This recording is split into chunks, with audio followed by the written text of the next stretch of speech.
안녕하세요. 새벽의 축구 전문가 페누입니다. 오늘은 맨유의 새로운 감독으로 부임한 랑닉이 맨유에서 어떤 전술을 사용할 수 있는지 살펴보려고 합니다. 먼저 랑닉의 전술에서 가장 큰 특징은 90분 내내 이루어지는 강력한 압박이고, 압박을 위해서 많은 활동량을 필요로 하기 때문에 랑닉이 맨유로 왔을 때 36살의 호날두가 랑닉의 압박 전술을 수행할 수 있느냐가 가장 큰 관심사였습니다. 그러나 여전히 호날두는 세계에서 득점력이 가장 좋은 선수고, 이번 시즌 맨유의 기록을 봐도 호날두는 맨유에서 가장 많은 득점을 기록하고 있는 선수인 만큼 랑닉이 압박 전술을 위해서 호날두를 기용하지 않는다는 것은 상상하기 어렵습니다. 따라서 랑닉은 호날두의 수비 부담을 최대한 줄여주면서도 강력한 전방 압박을 사용하기 위한 방법을 고민할 텐데요. 여기서 가장 중요한 것은 호날두에게도 압박하는 역할을 부여하면서 대신 호날두가 압박하는 공간을 최대한 줄여주는 것입니다. 랑닉이 가장 자주 사용했던 포메이션으로 생각해보면, 랑닉은 최전방에 호날두와 카바니 혹은 레시포드를 배치하고 그 밑에 브루노 페르난데스와 산초를 기용하면서 공격형 미드필더 2명을 두는 4-2-2 전형을 만들 수 있습니다. 그리고 중원에는 마티치보다 프레드와 맥토미니처럼 많이 뛰어줄 수 있는 선수들이 배치될 가능성이 큰데요. 기본적으로 랑닉의 축구는 앞선에 있는 6명의 선수가 하나의 수비 블록을 만들고 6명의 선수가 전방을 활발하게 돌아다니면서 상대를 압박하는 것이 특징인데, 이때 중앙 미드필더들 또한 엄청나게 움직여야 하기 때문에 마티치보다 프레드와 맥토미니가 랑닉의 축구에 좀 더 적합한 선수들이라고 할 수 있습니다. 마티치는 맨유에서 수비라인 앞을 보호하는 역할에 가장 뛰어난 선수지만 기동력이 부족하기 때문에 랑닉의 축구에서 자주 나오지 못할 수도 있는 선수 중 한 명인데요. 이러한 측면에서 보면 아약스에서 압박하는 데 뛰어난 모습을 보여줬고, 활동량도 많은 반더비크가 중앙 미드필더로 나올 가능성도 충분하다고 할 수 있습니다. 한편 이러한 전형에서는 호날두 밑에 있는 선수의 역할이 굉장히 중요해질 수 있습니다. 호날두가 최전방에서 90분 내내 압박하는 데에는 문제가 있을 수 있기 때문에 그 밑에 있는 선수가 호날두의 옆으로 올라와주면서 호날두의 압박을 도와줄 수 있어야 하는데요. 특히 반대편 측면을 압박할 때는 가까운 측면에 있는 선수들이 가장 먼저 빠르게 달려들어야 하는 만큼 호날두가 너무 많은 에너지를 소모할 필요는 없지만, 호날두 쪽으로 볼이 전개되면 호날두가 빠르게 달려가서 압박해야 하는데 이때 압박에 문제가 생길 수 있어서 호날두 밑에 있는 공격형 미드필더가 호날두 대신 강한 압박을 보여줘야 합니다. 그리고 공격형 미드필더가 측면으로 달려나가면 압박의 공백이 발생할 수 있기 때문에 그 주변에 있는 선수들도 빠르게 움직여서 간격을 좁게 만들어주고 압박을 위한 선수 블록을 형성해야 하는데요. 기본적으로 랑닉은 강력한 압박 전술을 선호하는 만큼 호날두 또한 이전보다 압박에 적극적인 모습을 보여줘야 하지만, 호날두 주변에 있는 선수들이 활발하게 움직여주면서 호날두의 수비 부담을 최대한 줄여주는 방식으로 경기를 운영할 가능성이 크다고 할 수 있습니다. 한편 맨유는 랑닉 체제에서 4-2-2 전형뿐만 아니라 4-3-1-2 혹은 다이아몬드 4-4-2 전형을 사용할 가능성도 충분합니다. 이러한 전형에서는 좌우 중앙 미드필더의 역할이 굉장히 중요한데, 4-2-2 전형에서는 공격형 미드필더들이 좌우 측면으로 많이 움직여줘야 하지만 다이아몬드 4-4-2 전형에서는 중앙 미드필더들이 좌우 측면으로 많이 움직여줄 수 있어야 하기 때문입니다. 그리고 여기서는 프레드와 맥토미니 같은 중앙 미드필더 자원들의 역할이 좀 더 커지게 될 텐데요. 특히나 호날두 밑에 위치한 중앙 미드필더는 호날두의 압박을 도와줘야 하는 만큼 굉장히 많은 활동량을 가져가야 하고, 상황에 따라서는 공격형 미드필더 자리에 배치되는 선수가 압박을 위해서 측면으로 움직여줄 수 있어야 합니다. 다만 현재 맨유의 중앙 미드필더는 프레드, 맥토미니, 포그바까지 3명의 선수밖에 없고, 포그바는 압박하는 움직임이 부족한 선수이기 때문에 랑닉이 압박 축구에 적합한 중앙 미드필더는 프레드와 맥토미니 2명뿐인데요. 따라서 다이아몬드 4-4-2 전형을 사용하면 반더비크가 중앙 미드필더 자리에서 기회를 얻을 수 있습니다. 또한 수비형 미드필더 자리에 마티치가 배치되면 중앙을 밀집한 선수 블록이 좌우로 움직이면서 상대를 적극적으로 압박할 때 마티치가 선수 블록을 따라가면서 압박에 참여해줄 수 있느냐도 맨유가 생각해야 하는 문제점이라고 할 수 있습니다. 그리고 4-2-2 혹은 다이아몬드 4-4-2 전형을 사용할 때 선수들이 중앙에 밀집해 있는 만큼 랑닉의 축구는 좌우 풀백이 공격적으로 올라와야 하는 상황이 자주 발생하는데, 루크쇼는 공격적인 성향이 강한 선수지만 완비사카는 공격적인 플레이가 부족한 선수라서 맨유는 오른쪽 측면 공격에 문제가 생길 수 있습니다. 따라서 랑닉은 완비사카 대신 좀 더 공격적인 달로를 실험해볼 수도 있고, 포백이 아니라 3백을 사용하면서 달로를 높은 위치에 배치하거나 아예 산초나 그린우드, 링가드처럼 측면에서 뛸 수 있는 공격 자원을 오른쪽에 배치하는 것도 가능합니다.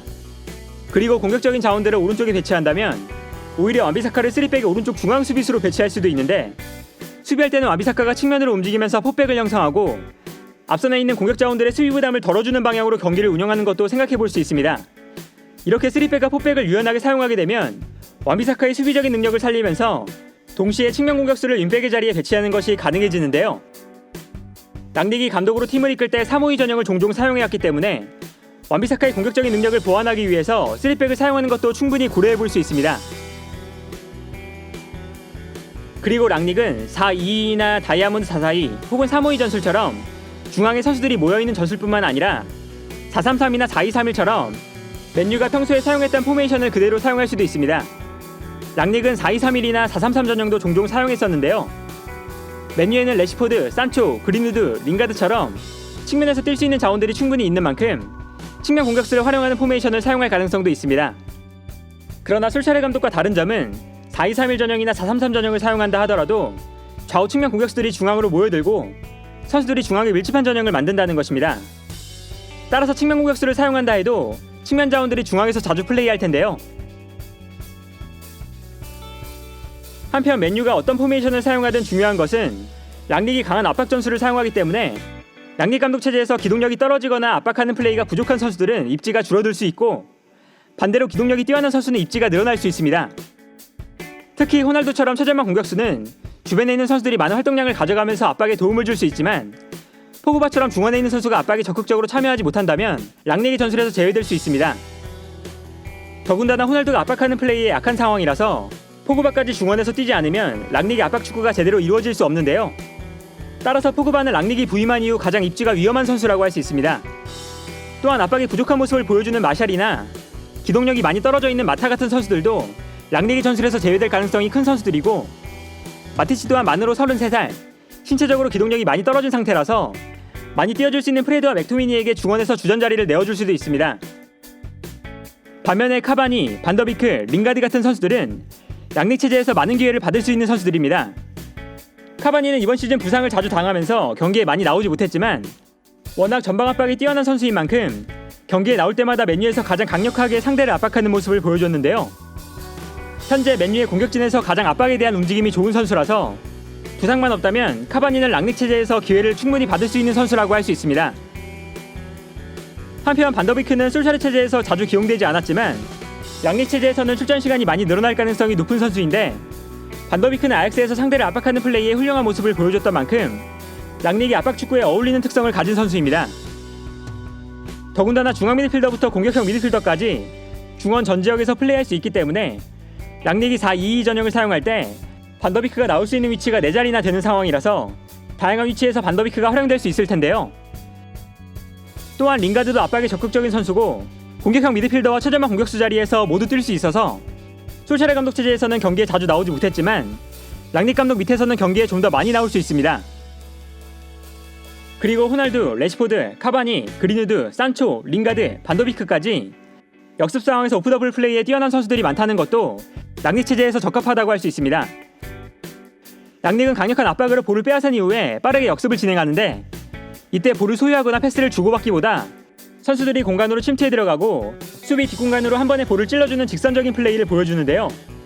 이때 공간으로 침투하는 데 뛰어난 선수들이 많다는 것이 랑닉의 전술에 어울려 보이고 브루노 페르난데스 혹은 포그바처럼 뒤에서 정확한 패스를 보내줄 선수가 있다는 것도 랑닉의 직선적인 공격 전술에 적합한 특성이라고 할 수 있습니다. 하지만 맨유 선수들이 랑닉 압박 축구를 수행하는 데에는 다소 시간이 걸릴 수 있습니다. 맨유는 현재 리그에서 압박을 시도한 횟수와 성공한 횟수 그리고 압박 성공률까지 압박과 관련된 수치가 모두 최하위권인데요. 반면 랑닉이 라이프치히를 맡았을 때는 압박과 관련된 수치가 분데스리가에서 가장 좋은 팀이었습니다. 특히 공격 지역에서 압박한 횟수가 현재 맨유는 리그에서 18위인데 랑닉을 라이프치히를 이끌 때도 전방 압박이 가장 강한 팀이었기 때문에 랑닉의 강한 전방 압박에 맨유 선수들이 적응하는 데에는 충분한 시간이 필요해 보입니다.